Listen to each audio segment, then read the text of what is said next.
we want to do. Hello, guys. Hello. Good to Hello. see you. So, I have Stu and Jess with me, and we're talking about the second heat of Melodi Grand Prix 2022. So, let's go. Um, so, as always, we had two battles, and the first one was Löwe against Steffen Jakobsen. And Lily Löwe's song was called Bad Baby. And the one from Steffen was called With Me Tonight. So, Stu, what do you think of these songs? So in the first duel, I really could have gone either way because I didn't feel that strongly about one song over the other, and I felt like both of them kind of had their issues. But ultimately, I guess maybe Steffen's song had just a little bit more of that kind of broad appeal to it. Lily's song, it was remarkable in some ways because it's definitely channeling kind of like 70s and 80s hair rock. Um, I felt one thing that held her back was that she seemed a bit stiff. And the performance, I feel, or at least the song, needed a little bit more energy. I would say, some exciting movements. She didn't really seem to exude that in her expressions. Whereas Stefan, I think that Stefan was a little bit more likable. He appeared a little bit more relatable on camera. The issue that I had with him was that he seemed to really have trouble hitting those low notes, and at times he was a bit pitchy. But overall, I thought it was at least decent. So between those two, I felt it was a toss up. And yeah. Okay, before we go to Jazz, I would like to say hello to James Lewis. Good that Hey, you are here. Also to Celia, hi. And also, as always, to Sarah O'Haran. Um, yeah, I didn't Sarah see her face. Halloran. Yeah. So Jess, what do you think about this battle? I think out of the two duels, I probably would say I preferred the first one rather than the second one. My favourite from the first duel was Lily. I much preferred her kind of rock song, probably mostly because I prefer that genre to country. But like Stuart said, I did find that although I think the song is great, her performance I think could have been was a bit kind of static, and she could have opened up a bit more on the stage, which I think could have possibly helped her to progress to the Golden Jewel. But I thought overall the staging for that song was very impactful and very good. Um, and I also loved the staging of Stefan as well. I loved the staging more than the song. The color scheme that they had going on really suited kind of the style of the song. And I loved how each of the backing instrumentalists had their own little podium in their own colors, which was nice. But the song itself fell a bit flat for me, and I felt like it didn't really go anywhere, and it was just your average middle of the road country song. So I was surprised to see it win the first duel, but yeah, it wasn't really exciting me as much as I would have liked. I see. And we have a comment from Celia. She agrees with you. She said that Lily was also her favorite in the first battle. And I agree with you as well. So I think Lily was better. Even though this is really not my type of song genre, I enjoyed the beginning of the song because it reminded me of Margaret Berger from 2013 a bit. And Okay. Mm. yeah, and I really liked her attitude because she had sass. What I wasn't a fan of was like her voice, because she was doing a thing the whole time, like pressing out the notes the whole time and doing this, wow, you know what I mean? That was a bit distracting, and I'm not really a fan of that at all. So Mhm. I think she could have done better with that. Um, yeah, so I would have preferred her, but it's fine because I think Stefan, as Stu has said, is really likable. I really liked his stage presence, and I mean, he was really going for the Western country style, and yeah, and he really did that the whole time. Again, not a fan of this genre, so yeah, I'm probably not the target group for that. And I think he delivered it live very well, even though you must admit that the song isn't that hard to sing, is it? So it's very like on the one note. Mhm. speaking of the note, I must say about Lily, the last note was impressive. I was really blown by that. That was a moment. That was really, really strong. That was. Yeah, she really ramped up a bit. I think she kind of got more comfortable as the performance went. But yeah, ultimately, it probably just needed to be more. Yeah, maybe this note should have been earlier in the song. I don't know. Okay. So we have the first finalist, Steffen, in the golden duel. So then we move on to the second battle. There we had Farida with the song "Dangerous" versus Daniel Lukas with the only Norwegian song of the night, Kvelertak, which is like stranglehold or something like that is the translation. Jess, what do you think of this battle? So this battle was more interesting, I think, because the two songs competing were very, very different. Out of this duel, I wasn't a fan of either song in general, mostly because I felt like both songs, whilst they were good songs, they didn't really go anywhere. And there wasn't really too much elevation with the songs, I felt. With Farida, I thought her performance and her song was beautiful, especially with all of the violins being played.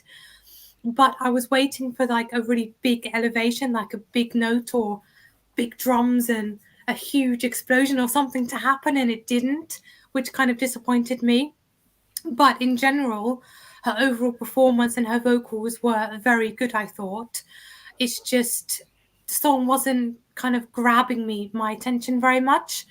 And the same with the second song of the night as well, which I've completely forgotten his name, Daniel. Daniel. It was a great kind of funky tune, and it would be a great song to kind of get you in the party mood and to get you up on your feet. But again, I don't know why, but it just fell a bit flat for me. It's like there wasn't a huge, I don't know, like I was expecting something big to happen, and it just kind of was a bit mediocre, I felt. And I think maybe Daniel, comes across as quite a young and maybe not as experienced performer, so that could possibly be one of the reasons why. Well, one of the things that I think really set the two apart was the evolution of the visuals. I think both of those songs looked great. They definitely looked better than the duel that came before it, and even the pre-qualified song, I would say.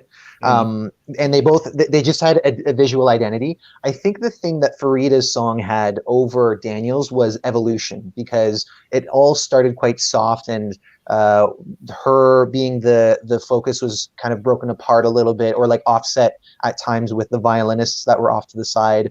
And then we saw that evolution with the fire coming in. A color palette that I really like, green and orange, which we don't see too often, I would say. So I think that's probably what gave it the edge.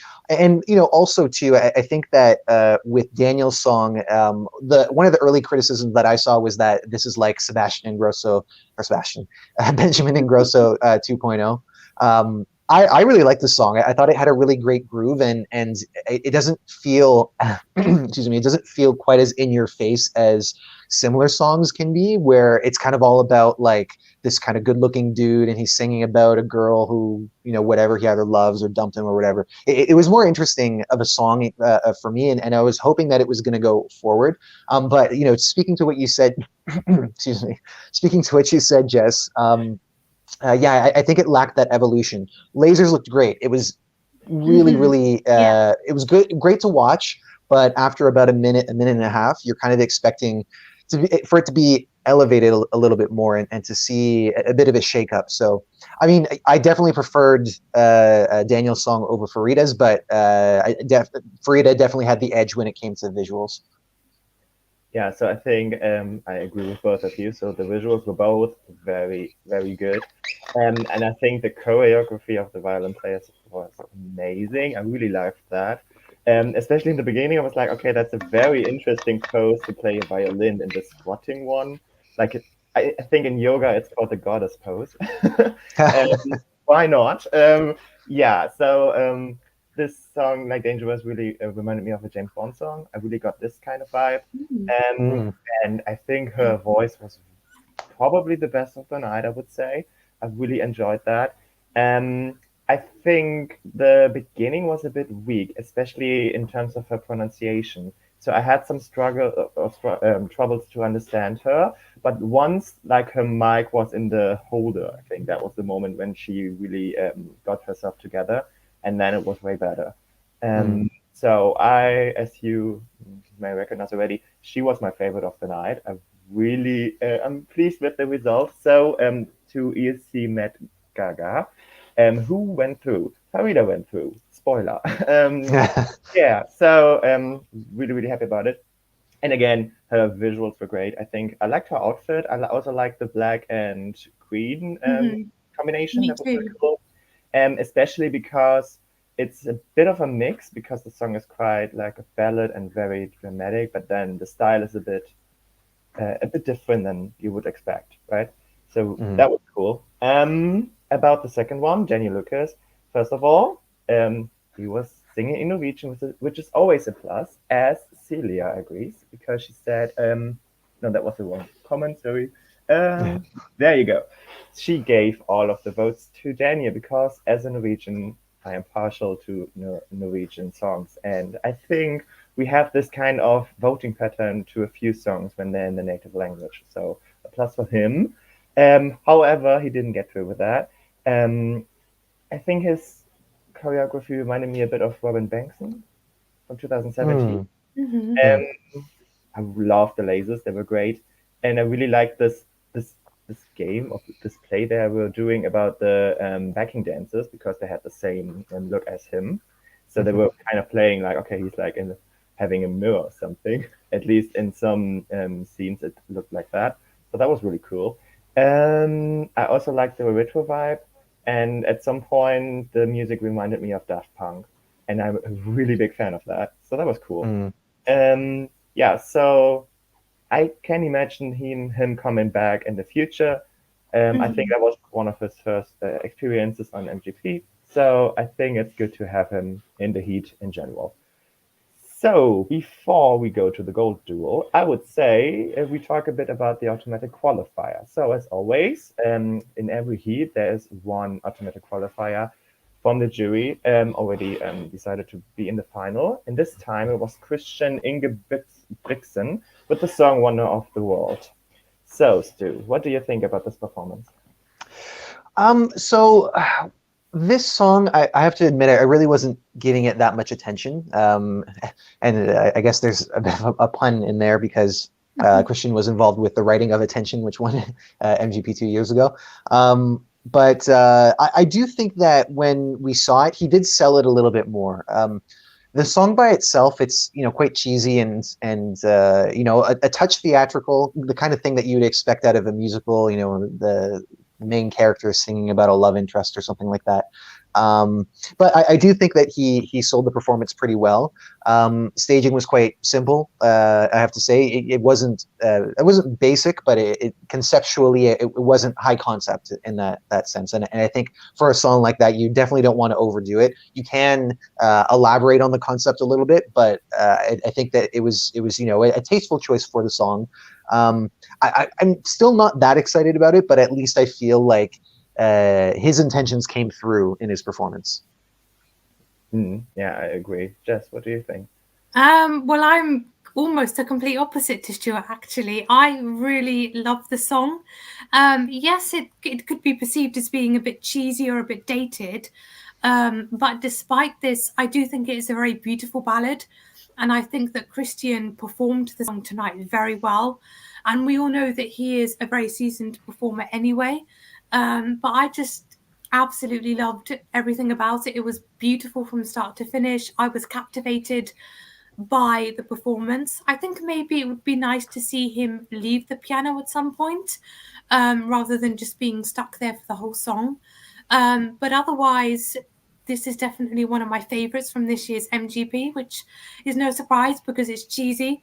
But yeah, I really, really liked it. And it did kind of remind me of Norway's song from 2003. Don't know why, but same. Well, that guy wasn't he at a piano as well? Yeah. Was, yeah. Yeah. He was a bit younger though. Younger. Can I be honest? I can't stand when people start playing. I know that everybody knows by now that nobody's playing live instruments, but I'm like, commit to it. If you're going to be at the piano, commit to it. Don't like get up like midway through and pretend like it's playing itself, you know? Either commit to the illusion or don't do it at all. Agree, definitely agree. So Celia said about Christian, I didn't think much when I just listened to it, but you can just tell he's so used to performing on stage, it kind of grew on me as I watched him perform. So I think he really had a great performance. His vocals were great. About the cheesy part, I agree, it's very cheesy. But the melody is really lovely. If you just listen to the violin in the background, it's very lovely. And also it has some Eurovision stereotypes like a key change and a piano and, you know, these kind of things. But I mean, we're talking about Eurovision, or at least the national selection for Eurovision. So you need these kind of songs, I think. Yeah, I think in the end, it's a bit too monotone. So I kind of miss the progression in the song. But if you just like it in general, then it's fine. So good for him to be in the final. Okay, now we move on to the golden final, or the golden duel, or how's it called? Gold duel, Golden Jewel. Golden duel. There you go. So we had Steffen versus Farida. Yeah, as we have already said, Farida won this. So have you recognized any changes from the first to the second performance? And if so, which ones? Go ahead. So I happen to be a little bit tuned out of this because my concern is really just seeing the song the first time, and apparently there was a really big note that was missed. Yeah. So if I was in charge, if I was like a jury member in the moment, then it wouldn't have had any problem for me. But that's also because I would have been tuned out. But apparently this is something that people caught on to. Yeah, that was like, okay, now the big note is coming, and like silence, like there's something off here.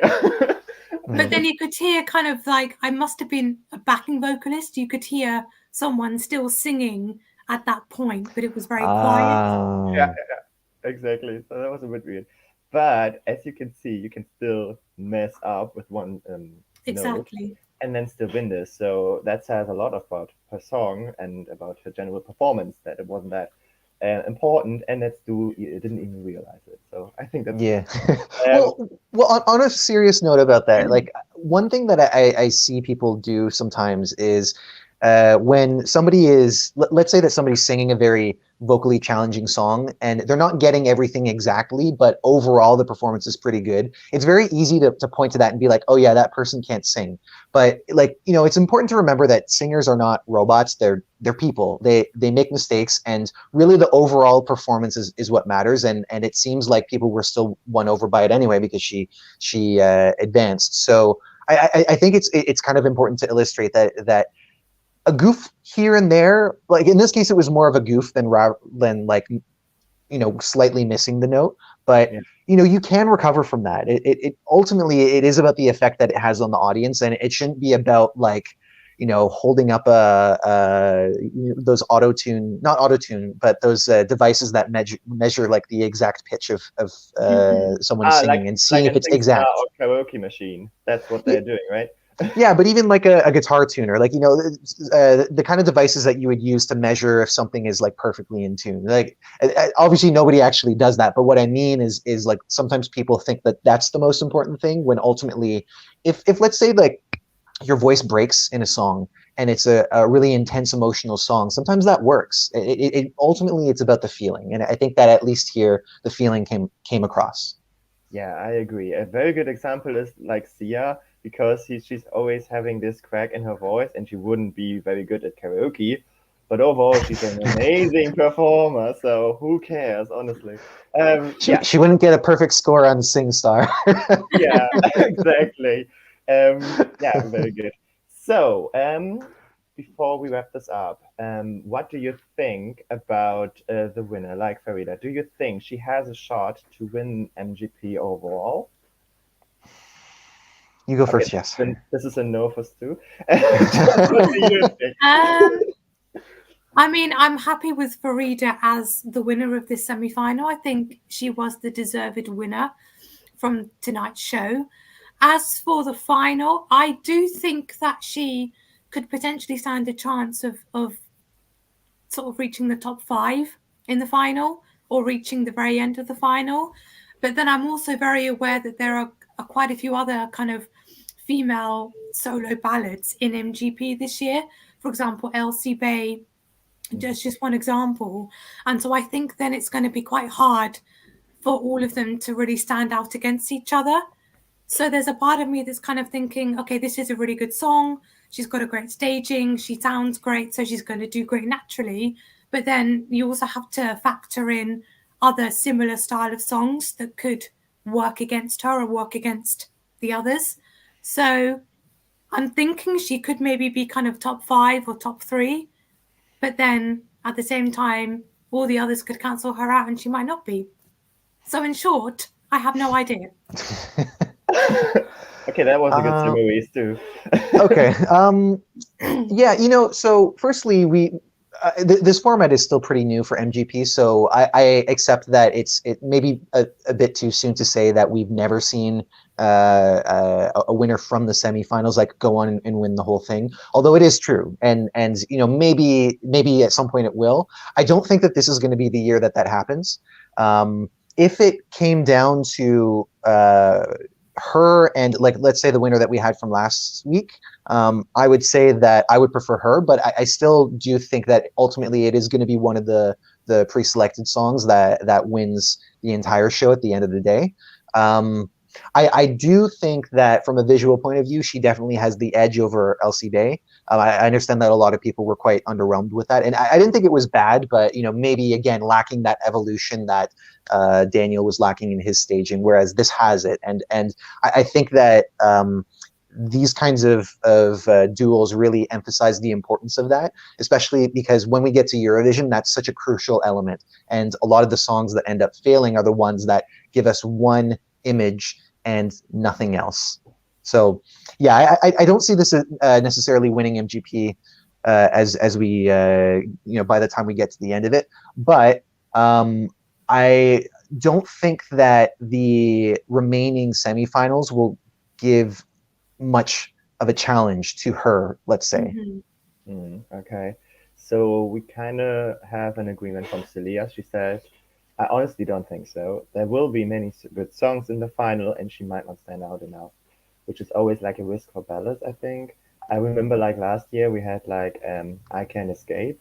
That was one of my all-time favorites. That was so amazing, and she didn't even advance to the top 4. So who knows what's going to happen? But I mean, on the other hand, we had Ulrike with a ballad and she won. So who knows? And last year was super competitive too. So it there were 5 quality songs. Well, I mean, there were a lot of quality songs. In my personal opinion, there were 5 songs that I really liked and would have wanted to see win. And of course, there was one song that a lot of people wanted to see win that didn't go through. But I won't reopen that can of worms. Hashtag Thunder and Gloria. Okay. Yeah. So there was one more comment I would like to check. But in the meantime, Jess, we had a poll on Eurorocks, and we did. Yeah. Would you mind telling us the result about that? Of course. So we ran a poll on our website where people could vote for the artist from the semi-final that they wanted to win and go through. And in no surprise, the winner was Farida, who received 30% of the votes. Then we had Stefan and Lily kind of in joint second place with 25%. And then Daniel, unfortunately, in last place with 20%. But still pretty close percentage-wise. Not that excuse me, not that much of a discrepancy. Yeah, I agree with that. So it was a close call. And I also can see that as the overall result.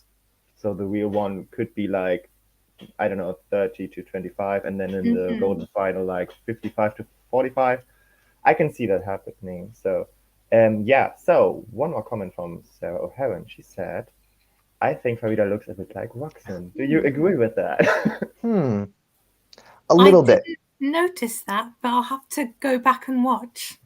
Yeah, Roxanne. Excuse me. Roxanne is a little bit more, I don't know, colorful in her presentation, in their presentation. Excuse me. Yeah, I kind of get like Victoria vibes from her in terms of her looks.